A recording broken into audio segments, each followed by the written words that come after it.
जय हिंद dear student.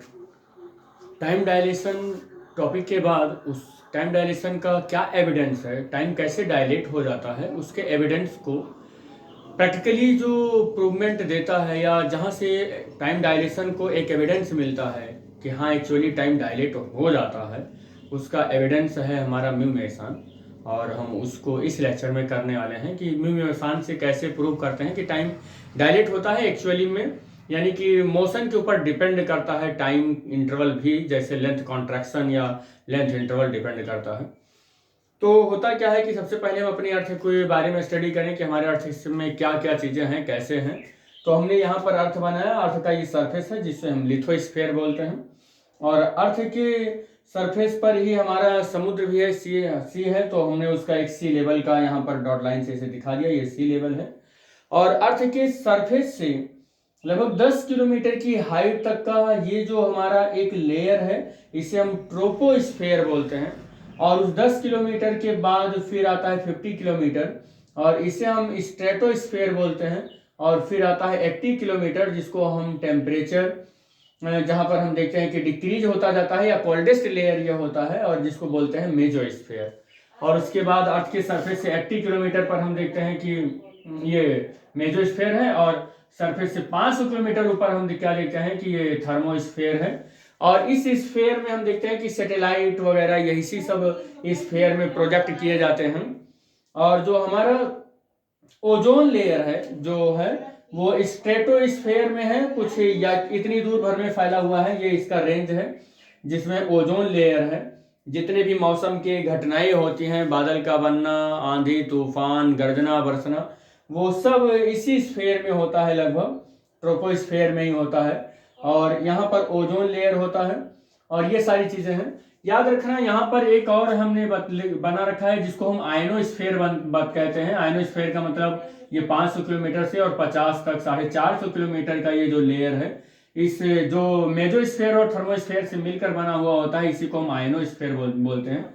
Ionosphere में क्या होता है, मेटोयर्स जो होते हैं, जब वो यहाँ से चलते हैं और यहाँ तक आते हैं तो धीरे धीरे आप देखते होंगे उल्का पिंड जिसको बोलते हैं, वो बर्न सब टोटली पूरा पूरा का पूरा बर्न हो जाते हैं। आपने देखा होगा ऐसे कभी छत पर सोते वक्त या लेटे वक्त आपने देखा होगा, लेटते हैं तो, कि बहुत तेजी से एक पिंड आ रहा है बहुत जलते हुए, और कुछ दूर आने के बाद वो क्या हो जाता है, खत्म हो जाता है। वो एक उल्का पिंड होता है जिसे हम मेटोयर्स बोलते हैं। वो वहां पर एयर इतना हाई स्पीड से आता है कि एयर के रेजिस्टेंस से या उस मीडियम के रेजिस्टेंस से क्या होता है, वो जल जाता है, जल कर वो खत्म हो जाता है। हमारा सबसे बाहर का जो स्फेयर है वो एक्सोस्फेयर है, उसके बाद वो फ्री स्पेस होगा। और ये अर्थ और सन के बीच का अगर हम देखें तो ऐसे डिफरेंट लेयर में डिवाइड हुआ है। और सबसे बाहर का जो लेयर है उसे एक्सोस्फेयर बोलते हैं, जिसके ऊपर पूरा फ्री स्पेस है। तो अगर सन से लाइट ऐसे चलती है, सन से लाइट ऐसे चल रही है, तो हम सन की लाइट में जानते हैं कि बहुत सारे रेज होते हैं। तो उसमें से भी उन रेज में से एक पार्टिकल हम लेते हैं, कॉस्मिक रेज कह सकते हैं, या उनमें से एक पार्टिकल लेते हैं, और उस एलिमेंट्री पार्टिकल का नाम हम यहाँ पर बता दें आपको कि उसका नाम है म्यूऑन या म्यू मेसन। तो क्या देखा गया कि the time dilation is the real effect. Time dilation mu Mason के रिस्पेक्ट में देखा गया, और टाइम डायलेशन एक रियल इफेक्ट है, और म्यू मेसान उस रियल इफेक्ट को एक एविडेंस देता है, एक बूस्ट करता है, पावर देता है कि हाँ टाइम डायलेशन जैसी चीज सही है।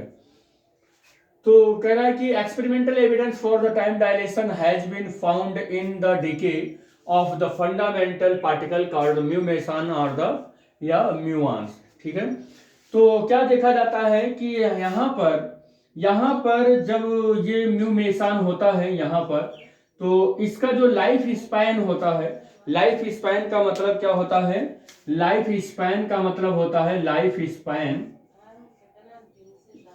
का मतलब होता है कि म्यूऑन प्रोड्यूस कब हुआ है, यानी कि प्रोडक्शन इसका कब हुआ है। लाइफ स्पैन का मतलब प्रोडक्शन और डिसइंटीग्रेशन। तो डिसइंटीग्रेशन और प्रोडक्शन के बीच म्यूऑन्स जितने टाइम तक अपने आप को सरवाइव करता है उसे हम लाइफ स्पैन बोलते हैं। ठीक है, उसी को क्या बोलते हैं, लाइफ स्पैन बोलते हैं।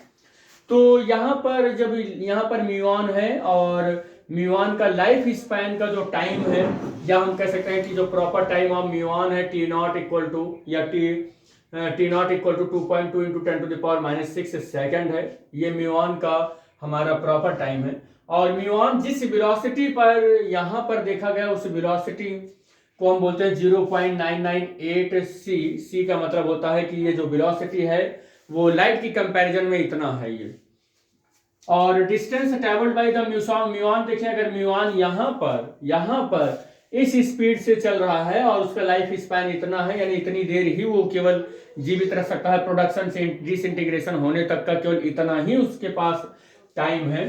तो distance travelled by the muon अगर हम देखें तो, या म्यू मेसन देखें तो distance equal to velocity into time.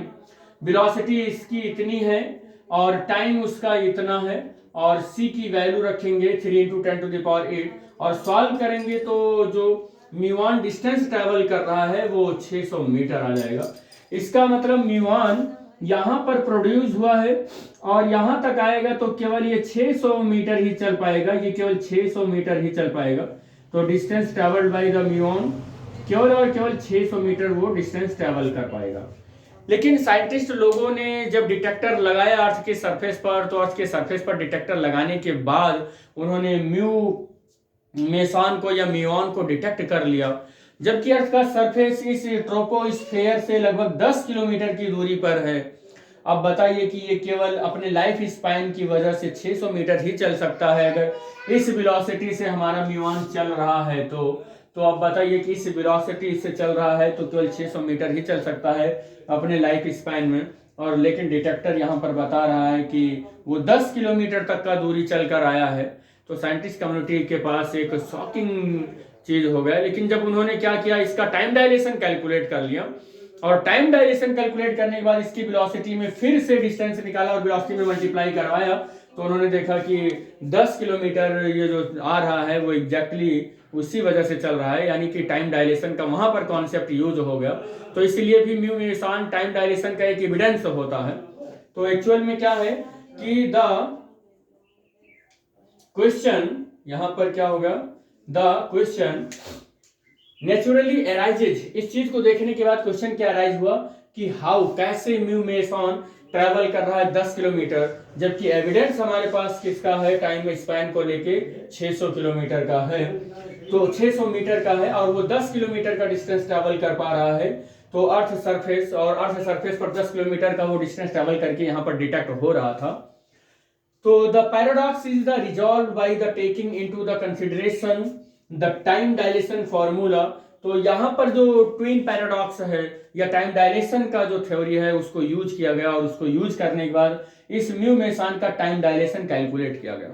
और जब इसका म्यू मेसन का टाइम डायलेशन कैलकुलेट किया गया तो उसका जो म्यू मेसन है द लाइफ टाइम कितना आया, 2 इंटू 2.2 इंटू 10⁻⁻ माइनस ये 6 सेकेंड जो था इसको रखा गया, और रखने के बाद इसका टाइम डायलेशन कैलकुलेट किया गया।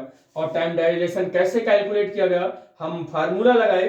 कौन सा फार्मूला लगा रहे हैं, T is equal to T naught upon √1 minus V square by C square, और टी नॉट की वैल्यू यानी लाइफ स्पैन की वैल्यू ये रख दिया, और टाइम डायलेशन कैलकुलेट किया, उसकी वेलोसिटी 0.998 सी बाई सी का होल स्क्वायर करके, तो उसका टाइम डायलेशन 3.49 10⁻⁻5 सेकेंड आ गया।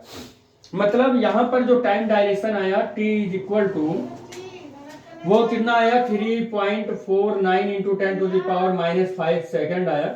ये टाइम डायलेट होकर आ गया। और इस टाइम डायलेशन के साथ जब इस म्यू मेसन का क्या निकाला गया, डिस्टेंस निकाला गया, म्यू मेसन का डिस्टेंस ट्रेवल निकाला गया, यानी कि distance travel by the mu meson of regarding to this time. तो इस टाइम से रिगार्डेड जितना भी डिस्टेंस ट्रेवल किया गया तो वो कैसे ट्रेवल किया गया, d is equal to 0.998 C into कितना हो जाएगा दिस टाइम 3.49 इंटू 10⁻⁻5 सेकेंड, और c की वैल्यू जब रखी गई 3 इंटू 10⁸ और इसमें मल्टीप्लाई किया गया तो ये वैल्यू निकल कर आ गया, ये वैल्यू निकल कर आ गया, हमने इसको डायरेक्ट लिख दिया, और उसके बाद इस वैल्यू से इसमें मल्टीप्लाई कराया गया, और तब निकल कर आ गया लगभग d naught is equal to 10.4 kilometre. अब जब साइंटिस्ट कम्युनिटी के लोगों ने यहाँ पर डिटेक्टर लगाया था उस डिटेक्टर में जो म्यू मेसॉन डिटेक्ट हुआ था वो डिटेक्ट 10.4 किलोमीटर का डिटेक्ट जो हुआ था, 10.4 किलोमीटर पर जो डिटेक्ट हुआ था वो लाइफ स्पैन की वजह से नहीं बल्कि टाइम डायलेशन की वजह से डिटेक्ट हो रहा था। तो इसका एक बहुत इंपॉर्टेंट एविडेंस है कि टाइम डायलेट भी होता है, और इस डायलेशन को का जो एविडेंस देता है वो म्यू मेसॉन देता है। तो इस तरीके से mu meson is the best certification for the time dilation.